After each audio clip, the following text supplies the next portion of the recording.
Bonjour à toutes et à tous, bienvenue dans Time Out, l'émission. Sur Live Street Sporting, on vous parle de sport à toutes les sauces.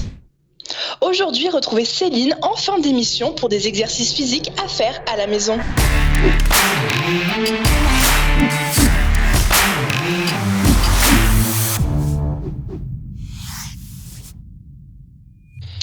On est avec Julie, la capitaine des Panthers de Balma. Bonjour Julie. Bonjour. Comment tu vas ? Ça va, on fait aller avec le confinement. Bon, on va commencer avec les Panthers de Balma, l'histoire de cette équipe, car je sais qu'elle est toute récente. Donc, si tu peux nous la présenter. Oui. Alors, on a monté l'équipe, donc on était un groupe de 3 personnes avec Stéphane Julia, Philippe Battesti, qui sont 2 entraîneurs, et moi-même. Donc, ça a commencé en 2019, aux alentours d'avril à peu près. Philippe m'a parlé de cette idée de monter une équipe à Balma.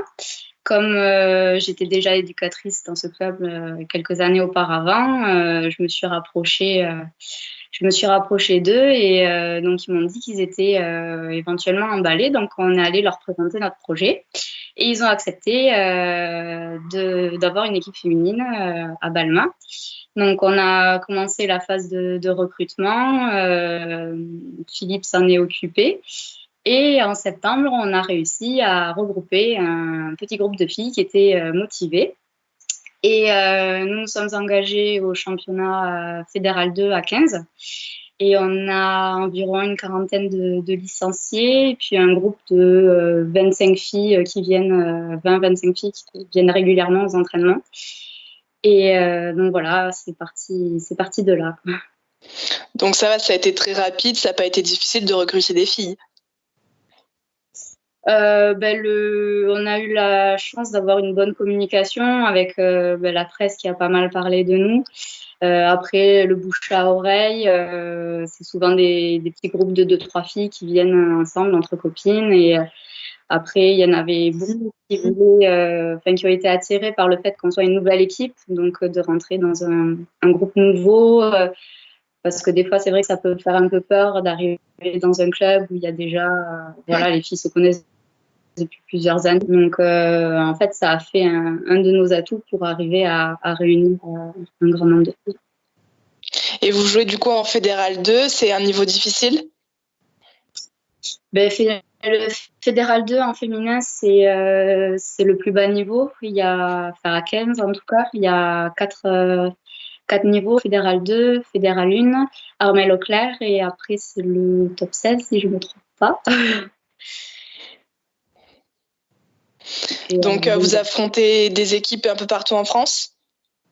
Alors après, la fédération a essayé de regrouper un petit peu le Grand Sud. Donc, la première phase de poule, on est tombé contre Rodez, Millau et le TCMS qui est juste de l'autre côté du périphérique par rapport à nous.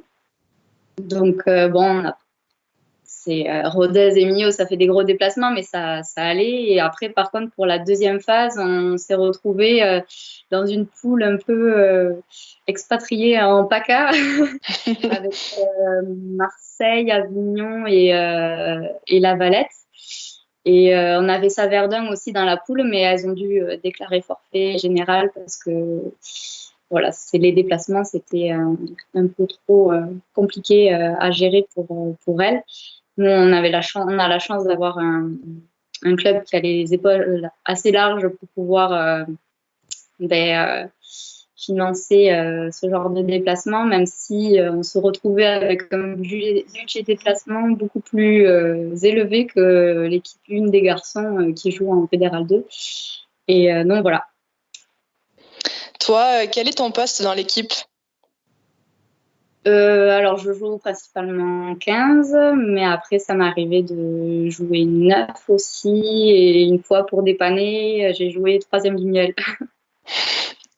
Tu as commencé quand le rugby ? Il y a longtemps, il y a plus de 10 ans, je crois. J'étais en lycée agricole à Saint-Afrique.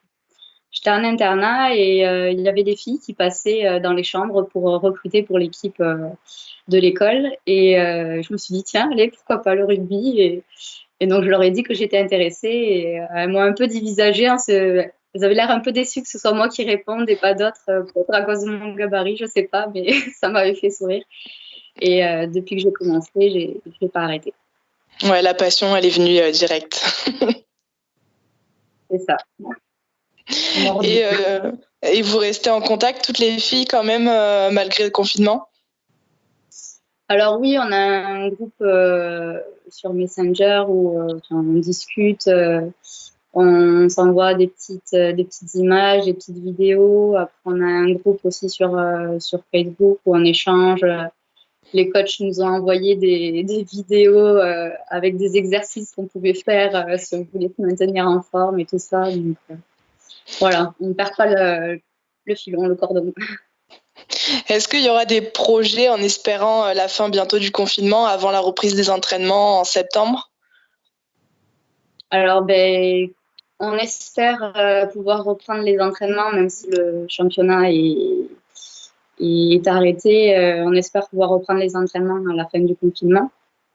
Ensuite, on a pour projet de participer à différents tournois pendant l'été. Donc voilà, il va falloir qu'on se mette en forme et qu'on s'entraîne pour essayer de ne pas être ridicule. Et puis après, oui, il y aura une préparation physique pour l'été avant de reprendre en septembre, histoire d'être en forme. Eh ben, merci beaucoup, Julie, en espérant que les Panthers vont bientôt retrouver le terrain. Et merci beaucoup de nous avoir donné du temps pour cette interview. Avec plaisir. Merci à vous. C'est l'heure de l'instant Conseil Sport avec Céline.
Merci de nous avoir suivis. C'était Time Out, l'émission. On se retrouve prochainement avec un nouvel invité. À très vite.